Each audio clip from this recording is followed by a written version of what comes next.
Hello there, men, and welcome to the Masculinism Movement channel, a place for men to be men and to talk about masculinity and men's issues. I'm your host, Brian Krall, and today I want to talk about the concept of manhood.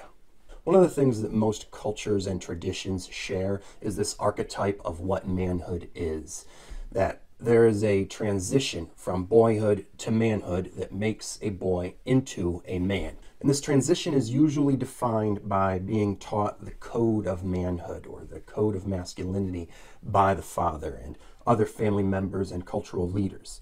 And then eventually, usually at a certain age, such as 13 or 15, there will be some sort of rite of passage, some sort of cultural initiation for the coming of age of the child into adulthood. For societies that relied heavily upon male hunters for meat and the building of shelter, this would usually be some sort of a walkabout type of experience where the boy, after being taught by the father, goes out into the wilderness to try to fend for himself for a few days, to build a shelter and to make his first kill and bring the meat back to the community as a symbol of his adulthood and ability to now provide for his community like every hunter-gatherer culture believes a man should. If this were a society that relied heavily upon male competition in athletics or war, then the boy would be trained in these and then given some sort of trial or tribulation or competitive drama in which the boy proves himself now a man and able to compete with the men. Usually accompanied by some sort of ritual drama or theatrics, and paired with a celebration of the boy's first battle and his new status as a man and warrior type. Oftentimes, consuming alcohol for the first time might take place at one of these celebrations, which is normally a drink that is reserved for the adult men, right? So that's also significant. If this were a culture that was based in some orthodox religious traditions, the boy may get a sort of rite of passage or initiation into manhood that involved religious ritual, like a bar mitzvah, for instance. Whereas in any indigenous tribe that follows a shamanic tradition, that would usually involve some sort of spiritual initiation rite or ritual, such as the Native American vision quest, in which you eat of the peyote cactus or the San Pedro cactus, which contain mescaline and will then cause you to have hallucinatory psychedelic visions. And this type of ceremony is something that every culture has, okay? In South America, they have ayahuasca. In many cultures, there's mushroom use. Every culture that had indigenous tribes has some sort of shamanic tradition in which there's a spiritual initiation rite where you consume some sort of entheogen, a plant psychedelic, and that basically gives the boy spiritual insight about who he is and his life and strengthens his spirit and enlightens him and prepares him for life as an adult and a spiritual man. Then he must share his spiritual truth with his tribe. And you see that in all these traditions, when a boy becomes a man, he has to have something to contribute to his community. Now, while some of these customs may be becoming lost in the modern age, they are generally universal. And whatever the case may be, just about every culture agrees that there's some sort of transition from boyhood into manhood, which is what causes the adolescent to grow, develop, and mature into what can be called, in that culture, a man. And that this must follow a certain path. The transition from boyhood into manhood is very similar to the archetypal hero's journey, as I talked about in the Sacred Male Archetypes series. First, the boy must be taught the ways of their culture's heroes. Then they must undergo some sort of test of their manhood, trial or tribulation, after which they become the hero, forged in fire, so to speak. And one of the themes of this is sacrifice.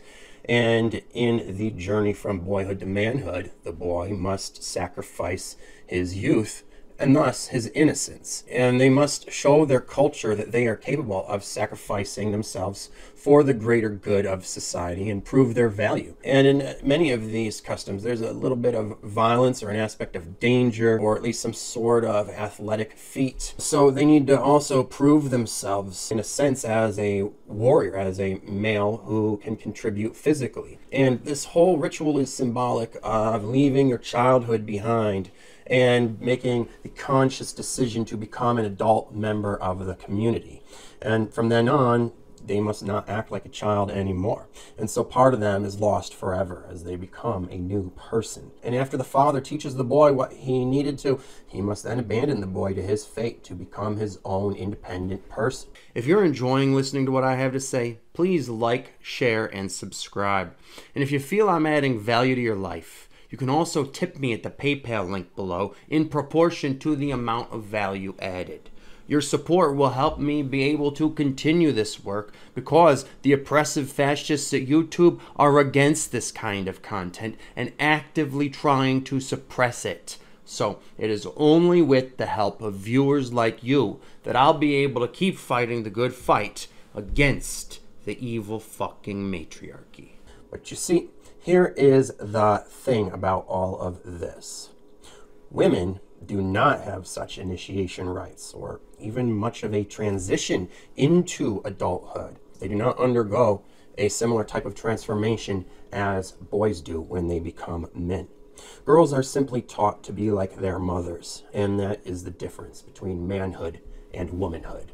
It actually takes something to become a man. Women can act like immature, childish teenagers their whole lives and never get called out for it, because immature behavior among women is common and completely normalized in society and accepted. Men, however, aren't allowed to be immature in society. They do get called out for it. They're expected to be responsible and respectable, rational and reasonable, because they had to go through that growing up transition period that they went through from boys to men. So men have to actually behave like men and act like adults and be something bigger and greater than the child they once were.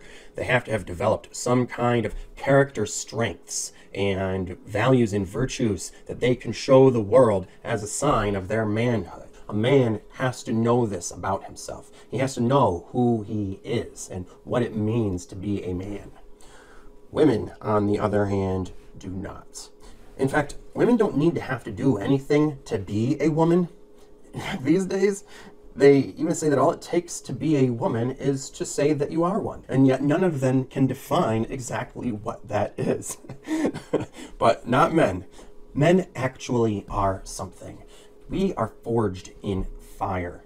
Men have the demonstrable worth in the world. That is what separates manhood from boyhood or womanhood. Though that's not the only thing separating them, of course. They have evolved to be completely different, both sexually and otherwise. But the differences in our two genders, due to the fact that we are a dimorphic sexual species, are actually huge. Men have evolved to attract women through status symbols due to their manhood and showing that they have been on this hero's journey. Women have evolved to be sex objects to men due to the fact that motherhood is the only real meaning women have in life. So while men have the balls to actually become something and do something with their lives, and thus have developed certain attributes to go along with that, women have developed certain attributes to go along with the fact that they carry children. So let's get into those in the next video, where we will discuss male versus female nature. That concludes this video. Thanks for listening. I hope I mansplained that good enough for you. If you like what you heard, please click the like button. And if you feel you gained some value from this video and would like to give some back, please do so with the PayPal link below, because your support helps fund me doing this work and fight the good fight for men like you. If you are ready to take the red pill and wake up from the matrix and the matriarchy controlling it and learn everything you need to know about female on male sexism, get your copy of my newly released book called Misandry Exposed. On sale now for a special price that won't last long. So check it out by clicking the link below. And otherwise, take care of yourselves, men, because no woman out there is going to.